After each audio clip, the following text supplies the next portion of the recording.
이 시간 말씀을 받겠습니다. 이 복된 시간에 주시는 우리 하나님의 말씀은 우리 열왕기상입니다. 열왕기상 16장 29절부터 17장 1절까지의 말씀입니다. 구약성경 544면입니다. 열왕기상 16장 19절부터 17장 1절까지의 말씀, 엘리야를 통해 배우라, 첫 번째 시간인데요. 나의 하나님은 여호와시이다.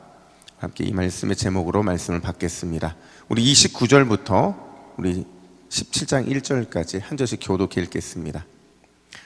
유다의 아사왕 제38년에 오므리의 아들 아합이 이스라엘의 왕이 되니라. 오므리의 아들 아합이 사마리아에서 22년 동안 이스라엘을 다스리니라.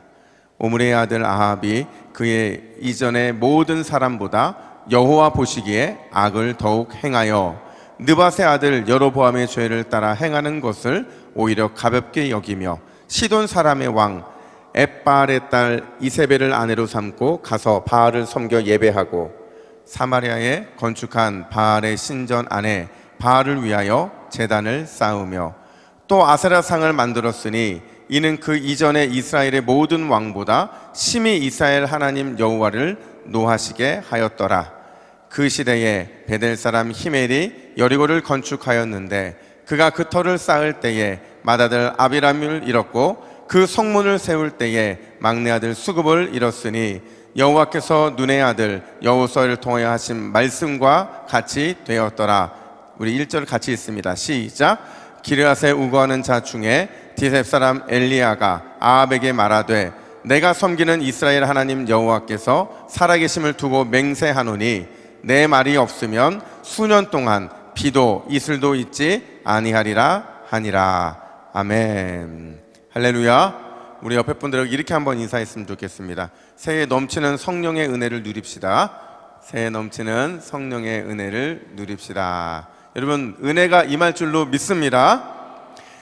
제가 예전에 청년 사역을 할 때에 이런 생활 숙제를 내준 적이 있어요. 청년들 제자 훈련하면서 내준 숙제인데, 지금 옆에 앉아있는, 좌와 우에 앉아있는 우리 동역자들의 사랑 값을 좀 매겨오라고 그랬어요. 그리고 사랑 값을 매기는데 대신 그 이유까지도 적어와라. 단 조건이 있다. 이거는 절대로 아무도 모르게 나만 본다. 그래서 값을 매겨오라고 했어요. 했더니 뭐 저만 본다고 하니까 정말 솔직하게 값을 다 매겨가지고 온 거예요. 10만 원짜리부터 시작을 해가지고 수십억을 이르기까지 정말 다양한 값이 이렇게 매겨졌는데, 여러분 재미있는 게 뭐냐면요, 분명히 이렇게 좌우의 사람이 점수를 매겼으니까 보통 비슷해야 되잖아요, 그죠? 근데 어떤 사람은 똑같은 사람한테 진짜 10만 원밖에 가격을 안 매긴 거예요. 뭐 이유를 보는 게 이유도 다 그런 이유가 있어요. 근데 똑같은 사람인데 그 사람에게는 수십억, 수백억의 이 값어치의 가격을 매겨놓은 사람도 있더라는 거죠. 그러니까 편차가 있었던 거예요. 여러분, 왜 이런 결과가 나왔느냐? 왜냐면요, 값을 정하는 건 누가 기준이기 때문에 그래요? 그죠? 내가 기준이기 때문에 나랑 좀 친하고 나랑 좀 좋으면 그 사람의 값어치가 올라가는 거고요, 나랑 좀 친하지 않으면 가격이 그냥 떨어지는 게 아니라 똥값이 되더라고요. 그래가지고 제가 그걸 보면서 값을 정하는 기준이 내 마음이구나 라는 생각을 하게 됐어요. 여러분, 미국 워싱턴 DC에 가면 아트 뮤지엄이라는 곳이 있어요. 여기에 피카소의 초기 그림, 초기 작품들이 이렇게 전시되어 있는데, 이 초기 작품이니까 보면 어떤 그림들이 많냐면 마치 어린애가 장난한 것처럼 막 그려놓은 것도 있고, 또 어떤 건 이게 작품이야 할 정도로 하다만 그림도 있더라는 거예요. 근데 이게 피카소의 작품이요, 그냥 장난한 것 같은데, 그냥 하다만 것 같은데 어마어마한, 그러니까 환산하기 어려울 정도로 굉장히 비싼 가격이 매겨지더라는 거죠. 특별히 피카소가요, 어느 날 길을 가다가 쓰레기통에 보니까 쓰레기통에 자전거에 안장 아시죠? 엉덩이 앉는데 안장하고 이 핸들이 버려져 있는 거예요. 누가 버렸겠죠. 그걸 가지고 와서 황소머리라고 하는 작품을 만듭니다. 그 작품이 바로 요건데요, 이게 뭐라고요? 어디서 구한 거라고요? 쓰레기통에서 가져온 자전거 안장하고 핸들로 만들었는데, 이게 얼마게요? 이게요 수백억에 팔렸다고 그래요. 이거 하나에 수백 원에 팔렸다라는 거죠. 여러분, 분명히 쓰레기가 수백억 원으로 바뀐 이유가 뭘까? 누구의 손에 거쳤기 때문에 그런 거예요? 피카소의 그 손이 닿았기 때문에 이 쓰레기가 수백억짜리 작품이 될 수 있었던 거죠. 여러분, 물건의 가치는 누구의 손에 닿느냐, 누구에 의해 사용되느냐에 따라 달라지는 거예요. 맞죠?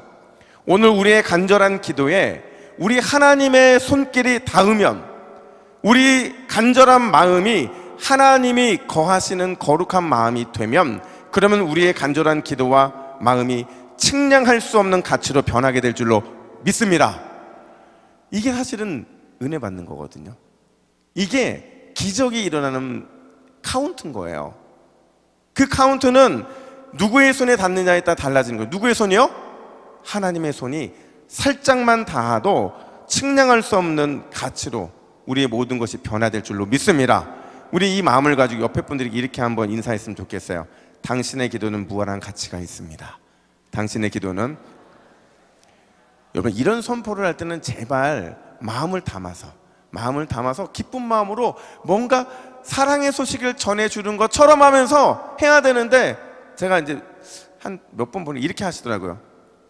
당신의 기도는 무한한 가치가 있습니다, 이러더라고요. 안 볼 것 같잖아요. 다 보거든요. 다시 한번, 특히 오늘 부부가 함께 앉았는데 싸우고 온 분들이 아니라면 이렇게 한번 다시 고백하는데, 당신의 기도는 무한한 가치가 있습니다. 당신의 기도는 무한한 가치가 있습니다. 아멘. 오늘 그 가치가 주님의 다음을 통해서 나타나게 되기를 간절히 축복합니다. 여러분, 오늘 본문은 엘리야라고 하는 그 선지자가 역사에 처음 등장하는 내용이에요. 근데 그 내용이 매우 독특합니다. 어떤 등장하기에 이렇게 독특하다고 말하냐면, 우리 17장 1절 말씀 다시 한번 같이 읽습니다. 시작. 기르앗에 우거하는 자 중에 디셉 사람 엘리야가 아합에게 말하되, 내가 섬기는 이스라엘의 하나님 여호와께서 살아계심을 두고 맹세하노니 내 말이 없으면 수년 동안 비도 이슬도 있지 아니하리라 하니라. 아멘. 여러분, 엘리야라는 선지자가 대단한 선지자입니까? 아니면 그냥 그런 선지자입니까? 그렇죠, 대단한 선지자예요. 어마어마하게 대단한 선지자죠. 왜 이렇게 평가를 하냐면, 지금도 이스라엘에 가잖아요. 이스라엘 딱 가면 이 성지 순례의 코스 중에 반드시 가는 곳이 있어요. 어디냐면 갈멜산이에요. 갈멜산에 가면 갈멜산에 엘리야 기념교회라는 곳이 있어요. 거기에 가면 마당에요, 요 정도 높이 되려나 진짜? 우리 저희 중층보다 좀 높게 동상 하나가 세워졌는데, 그 동상이 누구 동상일까요? 엘리야의 동상이요. 그러니까 여러분 중에서 뭐 그럴 수도 있죠. 엘리야 동상 대단하니까 세울 수 있죠. 근데 여러분, 엘리야만큼 대단하다고 여겨지는 선지자들이 좀 있었잖아요. 누가 생각나세요? 이사야도 있었고, 눈물의 선지자 예레미야도 있었고, 에스겔도 있었고, 심지어 이 사자 이 풀무에 들어갔다 나온 사람 누구예요? 다니엘도 있었고, 어마어마하게 많은 위대한 선지자들이 있는데, 유일하게 이스라엘 땅에 기념교회가 있고 또 기념하는 큰 동상이 있는 게 누구 거라고요? 엘리야. 정말 대단한 거죠. 그만큼 엘리야가 대단하다고 평가를 받고 있는 거예요. 근데 오늘 본문에 보니까 그 입장이 너무 초라한 거예요. 그 대단한 역사상에 나올까 말까한 위대한 선지자가 등장하는 것 치고는 너무 초라하다는 거죠. 왜냐하면요, 보통 이스라엘 백성들은요, 누군가 등장을 할 때 그 사람의 뿌리를 밝혀줘요. 어떻게 거기까지 오게 됐는지를 밝혀주죠. 부모가 누구이고, 어느 가문이고, 어느 지파이고, 어떤 성장 과정을 통해 이렇게 선지자가 되었는지, 이렇게 대단한 사람이 되었는지를 보여줘야 되는데, 오늘 본문에 그게 등장한다, 등장하지 않는다? 등장하지 않는다는 거예요. 유일한 정보가 뭐냐면요, 그가 현재 요단 서편도 아니고 요단 동편 기르앗이라고 하는 디셉이라는 성읍에 살고 있다? 요거 딱 하나만 알려주더라는 거예요. 여기에 굳이 추가해서 정보를 추가하자면요, 열왕기하 1장 8절에 보면 이렇게 말합니다. 그는 털이 많은 사람인데 허리에 가죽들을 떼었더라. 그러니까 외적인 표현상으로 엘리야가 어떤 외적인 모습인지만을 가르쳐 주는 거죠. 도대체 왜 이렇게 간단하냐? 여러분, 그 이유는 뭐냐면요, 오늘 본문은 엘리야라는 사람이 등장하는 것보다, 엘리야는 사람의 존재보다 더 중요한 하나님이 주시는 메시지가 있었던 거예요. 그게 드러나야만 하기 때문에 엘리야는 작아진 것이고, 그리고 주님이 우리에게 주시고자 하시는 메시지는 더 커질 수밖에 없다는 거죠. 과연 어떤 메시지 때문에 그러느냐? 첫 번째로요, 하나님은 평범한 사람을 통해서 일하신다라는 거예요. 어떤 사람을 통해 일하신다고요? 이런 평범한 사람이 누구예요? 그렇죠? 저와 여러분들. 하나님께서 오늘 이 밤에 저와 여러분들 같은 평범한 사람을 통해 놀라운 일을 이루실 줄로 믿습니다. 그러면 여러분, 왜 하나님은 평범한 사람을 통해 일하시기를 기뻐하느냐? 그렇잖아요. 저 같으면 어마어마한 군대를 동원해가지고 그 군대와 함께 있으면 얼마나 뽀대가 납니까? 그렇게 일하는 게 더 편할 것 같고, 아니면 지혜롭고 특별한 능력이 있는 사람들을 사용하면 쉽고 빨리 끝낼 수 있는데, 왜 하나님께서는 무명의 사람, 그것도 아무런 능력도 없는 평범한 사람을 통해서 일하시느냐? 그 이유는요, 하나님이 기뻐하시는 하나님만의 방법이 있기 때문에 그렇다는 거예요. 일전에 제가 이런 질문을 드린 적이 있어요. 여러분, 성경을 읽으면서 우리가 절대 놓치면 안 되는 게 있는데, 성경을 읽을 때 위대한 일을 한 사람이 중요합니까? 아니면 그를 위대하게 하신 하나님이 중요합니까? 자꾸 둘 다라고 대답하시는 분들, 제가 이제 앞으로 둘 다 답 안 말씀드릴 거예요. 하나만 선택하세요. 여러분, 위대한 일을 한 사람이 중요해요? 아니면 위대한 일을 하게 하신 하나님이 중요해요? 그렇죠? 위대한 일을 하게 하신 하나님이 중요하죠. 왜냐하면 성경은요, 그 목적 때문에 존재하는 거예요. 위대한 사건이 일어나고 위대한 사람이 등장했다는 건 그 사건과 사람이 대단해서가 아니라, 그 대담을 드러내기 위해서가 아니라, 그 사건과 그 사람을 통해 일하시는 누구를 드러내는 거예요? 하나님이죠. 하나님을 드러내서 그분의 위대하고 대단하심을 많은 사람들이 알게 하는 것, 그걸 위해서 성경이 기록됐기 때문에 그렇다는 거예요. 여러분, 사실 우리는요, 이 본성상, 그러니까 본질적으로 우리는 절대 무명해야 되는 사람들이에요.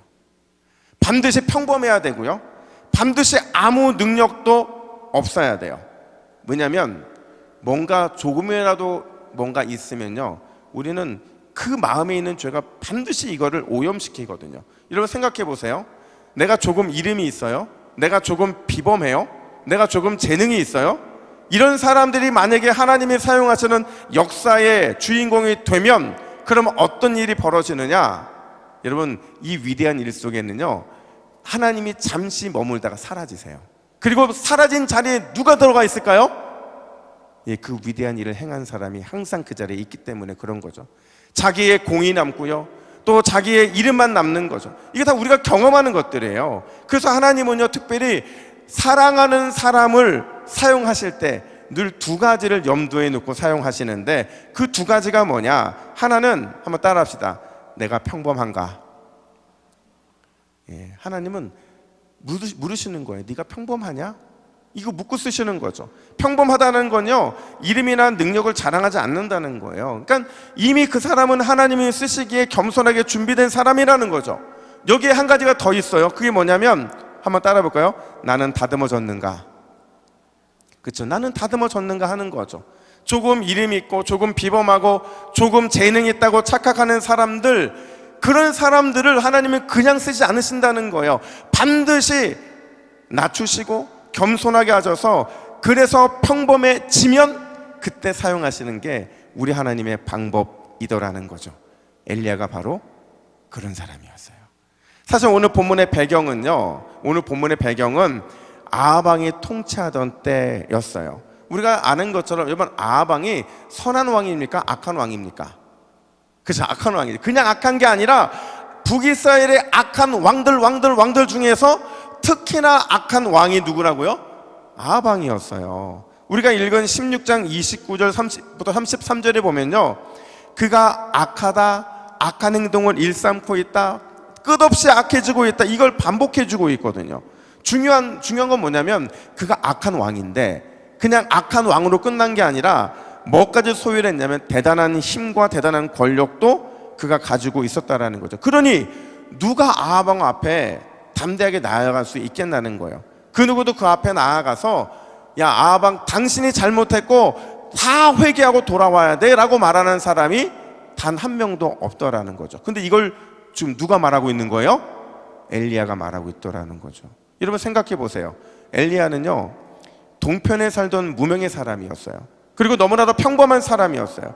그런 그가 북이스라엘 수도 사마리아에 들어갑니다. 그리고 왕이 있는 왕궁으로 들어가서 아하방 앞에 섭니다. 그리고는 뭐라고 말하냐면 수년 동안 비도 이슬도 있지 않을 것이다 라는 저주를 퍼붓고 있더라는 거죠. 여러분 이게 가능한 일입니까? 불가능한 일이에요. 근데 놀랍게도 심지어 이 엘리야의 저주가요 3년 동안 실제로 이어지게 되더라는 거예요. 그럼 다시 질문합니다.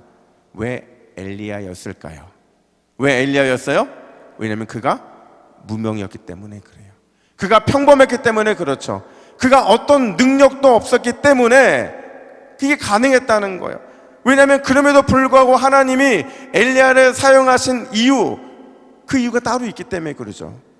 그 이유가 뭐냐? 바로 그의 이름에 답이 있는데, 여러분 엘리야의 이름의 뜻이 뭐냐면 엘은요, 이 엘은요 구약에서 전능하신 하나님을 말할 때 엘이라는 이름을 씁니다.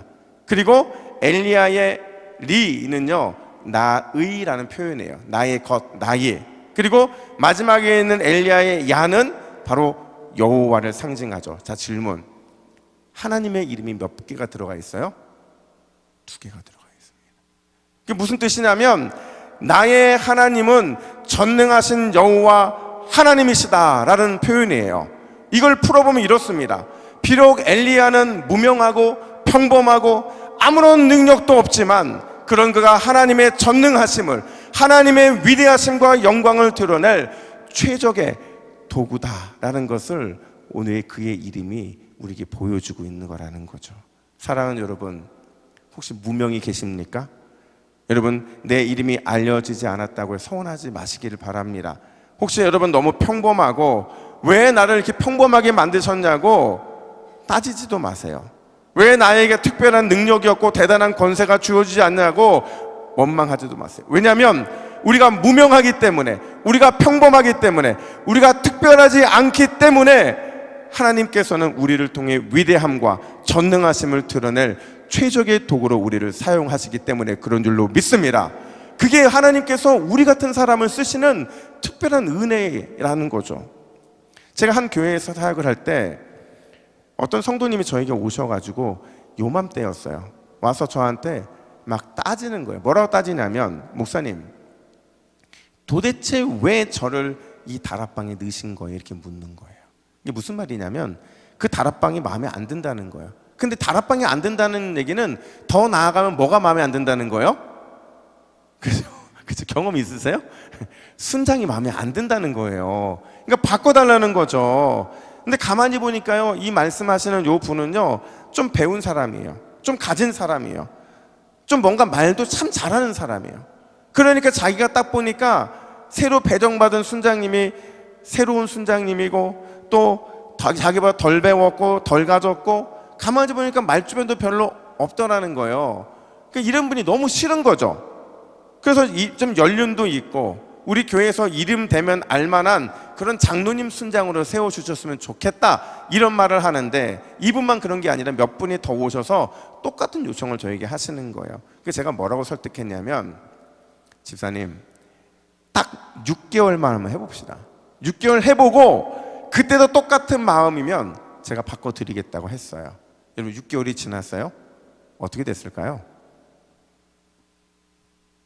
바꿔줬으면 제가 이런 얘기 안 하겠죠. 그죠?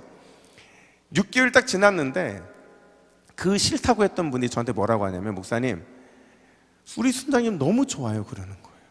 너무 좋다는 거예요.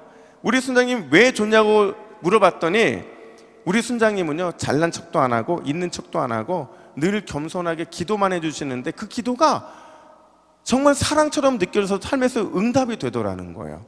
그러면서 하시는 말씀이 절대로 2년간은 이 다락방 바꾸면 안 된다는 거예요. 그래서 제가 딱 경험하면서 그렇죠. 그분들이 뭐라고 말하냐면, 목사님 차는 확실히 타봐야 알고 사람은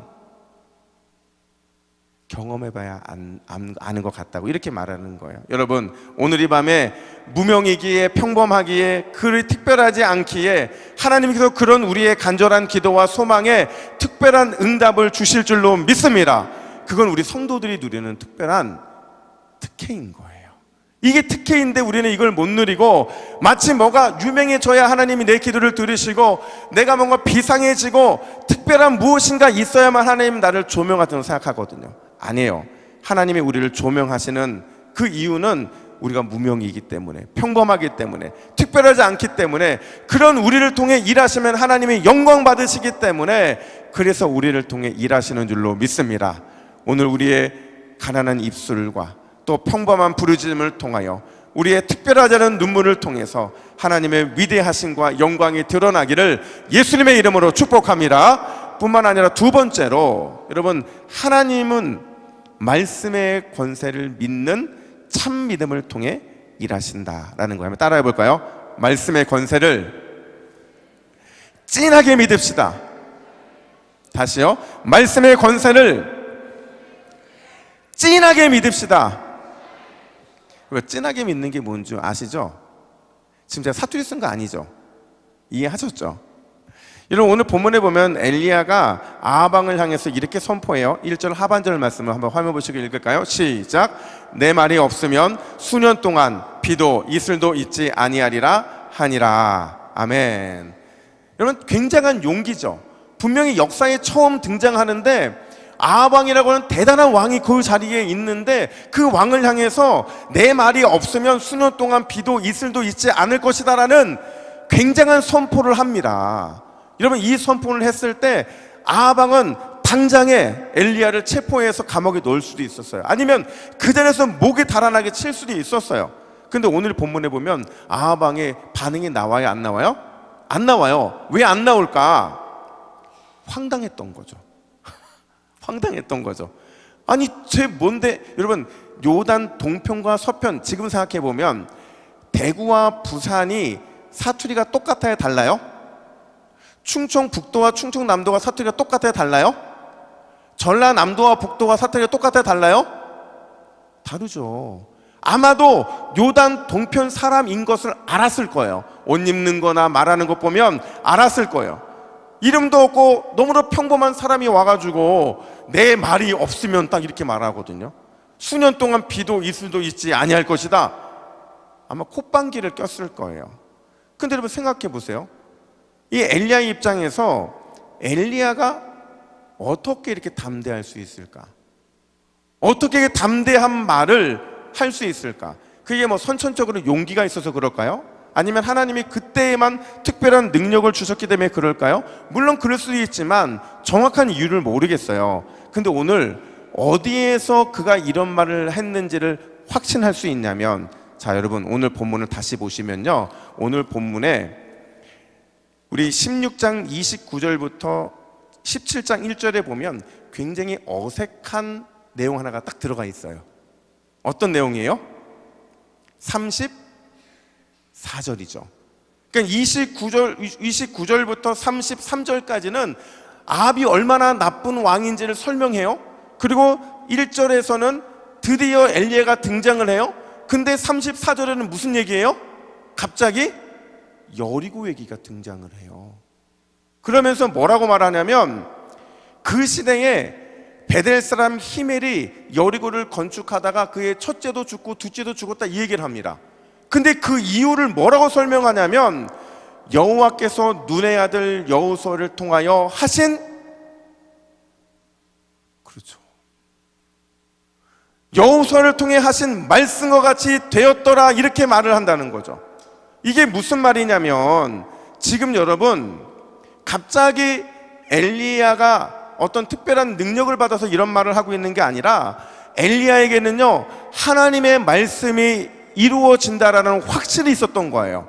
참 믿음이 있었던 거죠. 어떤 믿음이었느냐? 여러분, 신명기 11장 16절부터 17절에 보면 이스라엘 백성들이 그들이 범죄하고 나서 하나님이 그들이 내리신 벌이 등장을 하는데, 우리 신명기 11장 16절부터 17절까지 같이 있습니다. 시작. 너희는 스스로 삼가라. 두렵건대 마음에 미혹하여 돌이켜 다른 신들을 섬기며 그것에게 절함으로 여호와께서 너희에게 진노하사 하늘을 닫아 비를 내리지 아니하며 하여 땅이 소산을 내지 않게 하심으로 너희가 여호와께서 주신 아름다운 땅에서 속히 멸망할까 하노라. 아멘. 무슨 말이냐면 하나님이 분명하게 말씀하신 거죠. 모세에게 뭐라고 말씀하셨냐면 너희가 우상에게 절하고 그것들을 섬기고 의지하면 하나님이 뭐를 닫으신대요? 하늘을 닫으시고 뭐를 내리지 않게 하신대요? 비를 내리지 않게 하겠다. 지금 누가 얘기하고 있는 거예요, 이거를? 엘리야가 얘기하는 것과 똑같더라는 거죠. 그러니까 엘리야는 이 말씀을 믿었고 그 바로 앞에서 실제로 여리고, 그 여리고를 다시 재건하다가 죽게 되는 그 상황들을 보면서 하나님의 말씀은 능력이 있구나, 그 말씀이 권세이고 그게 하나님이 우리에게 주신 최고의 무기라는 사실을 깨닫게 된 거라는 거죠. 사랑하는 여러분, 말씀을 붙들고 말씀 따라 기도하시기를 간절히 축복합니다. 말씀의 능력을 신뢰하면 반드시 하나님의 능력은 나타나게 되어 있고요, 말씀의 권세를 믿으면 반드시 그 말씀이 살아 역사하는 기적이 나타나게 될 줄로 믿습니다. 왜 우리가 믿음이 자꾸 떨어지느냐? 말씀은 듣는데 한쪽 귀로 듣고 여기로 빠져나가요. 여기서 딱 붙잡아야 되는데 이걸 잡지 못하니까 우리 믿음이 떨어지는 거예요. 왜 우리 믿음이 성장하지 않느냐? 말씀을 붙잡아야 되는데 자꾸 다른 것을 바라보고 다른 걸 붙잡기 때문에 그런 거죠. 여러분, 미국의 정치가 윌리엄 제닝스 브라이언이라는 사람이 어느 날 가만히 보니까 어떤 특이한 현상 하나를 발견하는데, 여러분, 큰 수박에 있는 수박씨 아시죠? 그 수박씨를 관련해서 뭐라고 어떤 글을 남겼냐면 제목이 수박씨의 힘이에요. 여기 화면을 보세요. 화면을 보시면 수박씨의 힘이 뭐냐면 수박씨에는 흙을 밀어 젖히고 나오는 힘이 있다. 그것은 자기보다 20만 배나 더 무거운 것을 뚫고 나온다. 수박씨가 어떻게 이런 힘을 내는지는 알 수 없다. 도저히 모방할 수 없는 색을 껍질 바깥으로 우러나오게 하고 그 안쪽에 하얀 껍질, 그 안쪽에 다시 검은 씨가 촘촘히 박힌 붉은 속을 어떻게 만들어내는지는 알 수 없다. 그러나 그 씨 하나하나는 다시 차례차례 자기 무게의 20만 배를 뚫고 나올 것이다. 이게 수박씨의 신비다, 이렇게 말을 해요. 여러분, 보통 성경에서 씨는 뭘 상징할까요? 말씀을 상징합니다. 놀라운 건 말씀의 씨는 수박씨와 비교할 수 없을 만큼 능력이 그 속에 담겨져 있다라는 거예요. 말씀을 믿으면 죽음이 생명으로 바뀌고, 말씀을 믿으면 마귀의 권세와 마귀의 유혹에 떠나가고, 말씀을 믿으면 세상이 감당할 수 없는 용기를 얻고, 말씀을 믿으면 불가능이 가능으로 될 줄로 믿습니다. 이게 너무 대단한 말씀의 선포인데 우리는 이게 너무 익숙해져 버렸어요. 반드시 여러분, 말씀의 권세를 믿어야 그 말씀의 권세가 우리의 삶의 능력으로 나타날 줄로 믿습니다. 여러분 기억하세요. 우리 하나님이 기뻐하는 믿음은요, 무턱대고 믿는 믿음이 아니에요. 앞뒤 가리지 않고 그냥 달려드는 믿음도 아니에요. 우리 하나님이 가장 기뻐하시는 믿음은 하나님의 말씀을 믿는 그 믿음, 믿고 따라가는 믿음, 그 믿음을 우리 하나님은 가장 기뻐하시는 줄로 믿습니다. 오늘도 그 믿음 가지고 기도의 자리에서 이 새해 첫 금요 예배에 믿음의 승리를 경험하시기를 예수님의 이름으로 축복합니다. 아멘. 기도하겠습니다. 하나님 아버지, 오늘 주님께서 우리에게 은혜를 베풀어 주실 줄로 믿습니다. 우리가 말씀의 권세를 붙잡으면 반드시 죽음이 생명으로, 마귀의 권세와 유혹을 이김으로 세상에 감당할 수 없는 용기와 불가능이 가능으로 바뀌게 될 줄로 믿습니다. 그 말씀의 권능을 가지고 우리같이 무명인 자가 주님의 은혜를 풍성하게 누리는 이 복된 밤이 될 수 있도록 역사하여 주시옵소서. 이 모든 말씀 우리 주 예수 그리스도의 이름으로 기도하옵나이다. 아멘.